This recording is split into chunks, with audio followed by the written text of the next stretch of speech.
വേദിയിലിരിക്കുന്ന വിശുദ്ധ വ്യക്തികളെ, എൻ്റെ പ്രിയ കൂട്ടുകാരെ, ഞാൻ ഇന്ന് നിങ്ങളോട് പറയാൻ ആഗ്രഹിക്കുന്നത് എനിക്ക് 2 തുന്നരി പല്ല് വന്ന കഥയാണ്.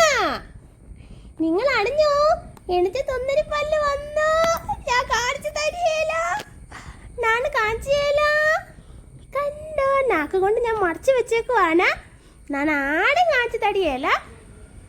എൻ്റെ കാല് വായിലിടാതിരിക്കാൻ വേണ്ടി മമ്മി എന്നെ പൊപ്പിട്ട് മൂടി വെച്ചിരിക്കുന്ന കാര്യം ഞാൻ നിങ്ങളെ വ്യസന സമേതം അറിയിച്ചു കൊള്ളുന്നു.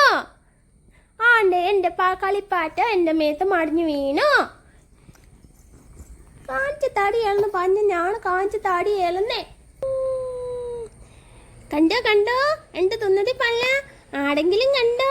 ഞാൻ നാക്ക് കൊണ്ട് തട്ടനുണ്ട്. നിങ്ങൾക്ക് കാണാമോ? കണ്ടോ? ഞാൻ പല്ല് വന്ന മിക്കത്തിയായി വിവിടം എല്ലാവരെയും അറിയിച്ചു കൊള്ളുന്നു. ഇനി എന്നെ കാണാൻ പെടുന്ന വീട്ടുകാരുടെ ശ്രദ്ധിച്ച്, എന്നെ കാണാൻ പെടുമ്പോൾ കടുത്തു പൊട്ടുന്ന പലകാരങ്ങളായ പക്കാവട, മിച്ചർ, മുറുക്ക്, കൊയലപ്പം തുടങ്ങിയ സാധനങ്ങൾ കൊണ്ടുവരാൻ ശ്രദ്ധിക്കണമെന്ന് പ്രത്യേകം ഓർമ്മിപ്പിച്ചുകൊണ്ട് നിർത്തുന്നു. നന്ദി, നമസ്കാരം.